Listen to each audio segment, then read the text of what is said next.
5월 9일 아침 저희들에게 주시는 하나님 말씀 요한복음 8장 42절로 47절까지 말씀입니다. 예수께서 이르시되 하나님이 너희 아버지였으면 너희가 나를 사랑하였으리니 이는 내가 하나님께로부터 나와서 왔습니다. 나는 스스로 온 것이 아니요 아버지께서 나를 보내신 것이니라. 어찌하여 내 말을 깨닫지 못하느냐? 이는 내 말을 들을 줄 알지 못함이로다.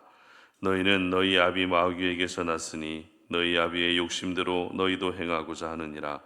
그는 처음부터 살인한 자요 진리가 그 속에 없으므로 진리에 서지 못하고 거짓을 말할 때마다 제 것으로 말하나니 이는 그가 거짓말쟁이요 거짓의 아비가 되었습니다. 내가 진리를 말하므로 너희가 나를 믿지 아니하는도다.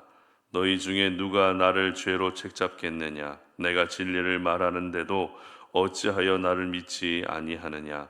하나님께 속한 자는 하나님의 말씀을 듣나니 너희가 듣지 아니함은 하나님께 속하지 아니하였음이로다. 아멘. 진리와 거짓 사이에서라는 제목으로 오늘 아침 말씀 전합니다. 요한복음을 기록한 사도 요한은 자기만의 독특한 표현 방식을 사용해서 요한복음을 기록하고 있습니다. 지난번 요한복음 1장과 요한복음 3장을 통해서 먼저 살펴봤던 것처럼 그 방식이란 바로 대비되는 표현을 사용한다라는 것입니다. 대표적으로 빛과 어두움이라는 대비되는 표현이 있었죠. 그런데 오늘 본문에서도 역시 대비되는 표현이 등장하는데 바로 진리와 거짓이라고 하는 표현입니다. 그런데 단순히 진리와 거짓이 가지고 있는 개념적 접근만 하고 있는 것이 아니라 진리와 거짓의 포괄적 의미의 접근을 하고 있다는 것을 우리는 주목할 필요가 있습니다. 그렇다면 이 진리와 거짓의 포괄적 접근이란 무엇일까요? 성경에서 진리는 우리가 잘 알고 있는 것처럼 말씀 그 자체입니다. 그리고 예수 그리스도가 진리 그 자체가 되십니다. 그런데 오늘 본문을 보면 거짓의 실체가 처음으로 등장하고 있습니다. 44절 말씀 보도록 하겠습니다. 너희는 너희 아비 마귀에게서 났으니 너희 아비의 욕심대로 너희도 행하고자 하느니라. 그는 처음부터 살인한 자요 진리가 그 속에 없으므로 진리에 서지 못하고 거짓을 말할 때마다 제 것으로 말하나니 이는 그가 거짓말쟁이요 거짓의 아비가 되었음이라. 아멘. 바로 거짓의 아비는 마귀라는 것입니다. 다시 말해서 마귀가 가장 잘 사용하는 방법, 가장 자주 사용하는 방법이 이 거짓이라고 하는 방법이라는 것입니다. 그리고 거짓을 컨트롤하는 실체가 바로 마귀라는 것입니다. 그렇다면 예수님이 유대인들과 대화하시면서 굳이 이런 말씀을 하신 이유가 무엇일까요? 그 이유는 지금 함께 이야기를 나누고 있는 유대인들이 바로 마귀의 자녀처럼 행동하고 있기 때문입니다. 사실 예수님의 이 말씀은 유대인들에게는 굉장히 신뢰가 되는 말씀입니다. 왜냐하면 유대인들은 하나님께 선택받은 특별한 사람이라고 하는 그 자부심이 남달랐기 때문이죠. 그래서 어제 우리가 말씀을 살펴봤던 것처럼 우리는 아브라함의 자손이다. 그리고 우리의 아버지는 한 분 하나님밖에 없다라고 이렇게 말했던 것입니다. 그러나 예수님이 보기에는 어딜 봐도 그들은 아브라함의 자손처럼 보이지 않았던 것입니다. 하나님의 자녀로 전혀 보이지 않았던 것입니다. 예수님의 눈에 보인 유대인들의 모습은 그저 거짓으로 가득 찬 모습밖에 없었기 때문에 그들을 향해서 너희들은 마귀의 자녀다라고 하는 이런 심한 말까지 하신 것입니다. 자녀는 부모를 닮게 되어 있죠. 부모의 삶을 보고 부모의 말과 행동을 배우면서 자기도 모르는 사이에 부모를 닮게 되어 있습니다. 유대인들이 정말 하나님의 자녀라고 자신들을 여기고 있었다면 하나님의 형상을 닮는 것이 마땅합니다. 그러나 그들은 하나님을 닮지 않았습니다. 그들은 예수님을 믿어야 마땅했지만 예수님을 믿지 않았다는 것입니다. 예수님을 사랑하지도 않고 예수님을 믿지도 않았던 것이죠. 이와 같은 모습이 나타날 수밖에 없었던 이유는 본문 47절 말씀에 잘 기록되어 있는데요. 하나님께 속한 자는 하나님의 말씀을 듣나니 너희가 듣지 아니함은 하나님께 속하지 아니하였음이로다. 아멘. 아무리 말로는 내가 하나님의 자녀라고 해도 그들이 정말 닮아 있던 존재는 하나님이 아니라 마귀였기 때문입니다. 하나님께 속해 있었던 사람들이 아니라 마귀에게 속해 있었기 때문에 하나님을 전혀 닮을 수 없었던 것입니다. 이처럼 유대인들은 예수님을 잠시 믿기는 했습니다. 그리고 하나님을 아버지라 부르기도 했습니다. 그러나 그들의 실체는 마귀의 자녀로 사는 거짓의 인생이었던 것입니다. 그들 스스로는 자신들의 인생이 진리의 인생이라고 여기며 살 수 있었을지 모르겠지만 그들의 실체, 그들의 진짜 모습은 진리보다 거짓을 더 가까이 하며 살고 있었던 그런 삶이었던 것입니다. 특별히 오늘 저희들은 예수님이 유대인들에게 진리와 거짓이라고 하는 이 대비되는 표현을 사용하고 있다라는 부분을 주목해야 되는데요. 왜냐하면 우리는 이 세상을 살아가면서 항상 진리와 거짓 사이에 서 있기 때문입니다. 진리와 거짓 사이에서 늘 고민하고 갈등하고 있기 때문입니다. 그런데 진리와 거짓은 단순히 사실과 사실이 아닌 것 이런 정도가 아닙니다. 요한복음에서 말하는 진리와 거짓에 대한 올바른 이해는 앞서 말씀드린 것처럼 진리와 거짓의 실체가 누구인지를 기억해야 한다는 것입니다. 진리의 실체는 예수님입니다. 그러나 거짓의 실체는 마귀라는 것입니다. 따라서 우리는 진리와 거짓 사이에 서 있다는 것은 예수님과 마귀 사이에 서 있다는 것을 말하는 것이죠. 예수님과 마귀 사이에서 늘 고민하며 갈등하며 사는 것이 바로 저희들의 모습이라는 것입니다. 그리고 예수님이 말씀하신 이 거짓의 범위는 우리가 생각하는 것보다 훨씬 더 넓은데요. 예수님은 예수님을 사랑하지 않는 것도 거짓의 모습이라고 말씀하십니다. 그리고 예수님의 말씀을 듣지 않는 것도 거짓의 모습이고 말씀을 깨닫지 않는 것도 거짓의 모습이며 말씀을 듣지 않으려고 하는 것까지도 거짓이라고 이야기합니다. 그렇습니다. 거짓이라고 하는 것은 단순히 거짓말을 하는 정도가 아닙니다. 성경에서 예수님이 말씀하신 거짓은 더 많은 의미, 더 넓은 의미를 가지고 있기 때문에 우리는 이 진리와 거짓 사이에서 고민할 필요가 없고 고민해서도 안 됩니다.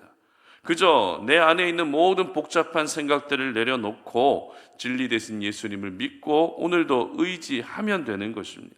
그러나 그 마음을 흔드는 것이 내가 오늘도 주님을 의지해야지, 내가 오늘도 주님만을 사랑해야지 라고 하는 이 마음을 흔드는 것이 바로 마귀의 수법이기 때문에 오늘도 우리는 진리와 거짓 사이에서 갈등하고 또 헷갈려 하는 것입니다. 그러므로 이 둘 사이에 지금 내가 고민이 되고 있다라는 그 자체가 무엇을 말합니까? 지금 하나님께 온전히 집중하지 못하고 있다는 것입니다. 내가 하나님께 집중하는 삶을 살고 있다면 진리와 거짓 사이에서 헷갈려 할 필요가 없습니다. 헷갈려 할 수가 없습니다. 내가 그만큼 지금 생각이 복잡하고 하나님이 아니라 다른 것에 더 많은 집중을 하고 있기 때문에 고민하지 않아도 될 부분을 고민하고 있다는 증거입니다. 요한복음을 시작하면서 우리가 너무나도 잘 알고 있는 말씀이죠. 영접하는 자, 곧 그 이름을 믿는 자들에게는 하나님의 자녀가 되는 권세를 주신다고 한 이 말씀을 우리가 봤습니다. 그러니까 혈통으로 유대인이라 해서 하나님의 자녀가 아니라는 것이죠. 예수님을 믿는 자들이 진짜 하나님의 자녀가 될 수 있다는 것입니다. 그렇기 때문에 저희들은 이미 하나님의 자녀입니다. 이전까지는 마귀의 자녀로 살았을지 몰라도 이제는 분명한 하나님의 자녀라는 것입니다. 하나님의 자녀는 진리와 거짓 사이에서 고민할 필요가 없습니다. 하나님의 자녀는 진리와 거짓 사이에서 혼동할 필요가 없는 것입니다. 오늘도 진리 되신 예수님만을 사랑하고 진리 되신 예수님을 먼저 의지하고 진리의 말씀에 우리의 마음의 문을 활짝 열고 그 말씀을 내게 주시는 말씀으로 받을 때 우리는 더 이상 마귀의 속삭임에 흔들리지 않을 수 있는 것입니다. 특별히 오늘 예수님의 말씀을 잘 보면 예수님 당시 유대인들이 이 진리에 대해서 굉장히 무지했다라는 것을 우리는 금방 확인할 수 있는데요. 진리에 대해서 무지했다는 것은 진리를 들어도 진리로 받아들이지 않았다는 것입니다. 그리고 진리의 말씀을 듣는 것 자체도 거부했다는 것입니다. 이것이 바로 진리에 대해 무지한 사람들의 모습입니다. 그런데 이와 같은 모습이 오늘날 우리에게도 나타나고 있다는 것이죠. 진리의 말씀을 듣고 아멘은 합니다. 그러나 진리의 말씀대로 살고 싶어 하지는 않습니다. 그리고 내 심령에 파고 들어오는 날쌘검과 같은 진리의 말씀에 대해서 불편하다는 이유로, 어렵다는 이유로 마음을 닫아버리기도 합니다. 여러분, 이와 같은 모습이 바로 오늘 예수님께서 말씀하신 진리와 거짓 사이에서 거짓의 편에 서고 거짓을 따르는 모습인 것입니다. 그러므로 오늘 이 아침에 여러분 기도하실 때, 하나님, 내가 더 이상 진리와 거짓 사이에서 고민하지 않고 진리만을 따를 수 있는 분별력을 허락하여 주시옵소서. 이 기도를 반드시 올려드리시기를 바랍니다. 말씀이 불편하고 내가 적용하기 참 힘에 버겁고 너무나도 고통스러운 말씀이지만 하나님의 말씀에 대해서 내가 마음의 문을 절대 닫지 않도록 내 마음의 문을 활짝 열어주시도록 기도하시기를 바랍니다. 우리는 더 이상 마귀의 자녀가 아닙니다. 나를 가장 잘 보여주는 단어는 거짓이 아닙니다. 우리는 하나님의 자녀이고 진리가 나를 가장 잘 보여주는 단어가 되게 해야 하는 것입니다. 오늘도 우리는 이 세상 속에서 진리와 거짓 속에서 살아가게 됩니다. 진리는 생명이지만 거짓은 사망입니다. 진리는 우리를 자유케 하지만 거짓은 우리를 더욱더 옥조이게 할 뿐입니다. 진리는 우리의 마음에 안정감을 주지만 거짓은 늘 우리의 마음을 불편하게 합니다. 바라기는 여러분 모두가 오늘 하루 진리와 거짓 사이에서 진리의 편에 설 수 있기를 바랍니다. 진리를 따를 수 있기를 바랍니다. 그래서 누가 봐도 하나님의 자녀임을 분명하게 보여줄 수 있는, 그렇게 보여질 수 있는 그런 삶을 살아가시기를 주님의 이름으로 축복합니다. 함께 기도하겠습니다. 살아계신 하나님, 오늘도 이 아침에 주님 앞에 나왔습니다. 기도하며 하나님의 은혜를 구하고 기도하며 하나님이 오늘도 우리의 삶을 다스려 주시기를 소망합니다. 우리가 살고 있는 이 세상은 거짓이 난무하는 세상입니다. 분명히 진리의 예수님이 내 안에 역사하고 있는데 이 세상은 공중권세 잡은 자가 역사하는 세상이다 보니 우리는 늘 진리와 거짓의 사이에서 고민하고 갈등하고 있습니다. 더 이상 이와 같은 고민들 하지 않게 하여 주시옵소서. 내 안에 내주하시고 역사하시는 성령 하나님의 인도함을 받을 수 있도록 도와주시어서 진리를 따르는 것이 생명의 길이고 진리를 따르는 것이 영원한 안정감을 누릴 수 있는 길임을 기억하게 하여 주시고, 그래서 오늘 이 하루 거짓의 아비인 마귀를 멀리할 수 있는, 마귀를 대적할 수 있는 하나님의 사람들 되게 하여 주시옵소서. 나를 통해 진리 되신 예수 그리스도가 흘러가게 하시고 나를 통해 진리의 말씀이 흘러갈 수 있는 그런 날이 되게 하여 주시옵소서. 감사드리며 예수님의 이름으로 기도드립니다. 아멘.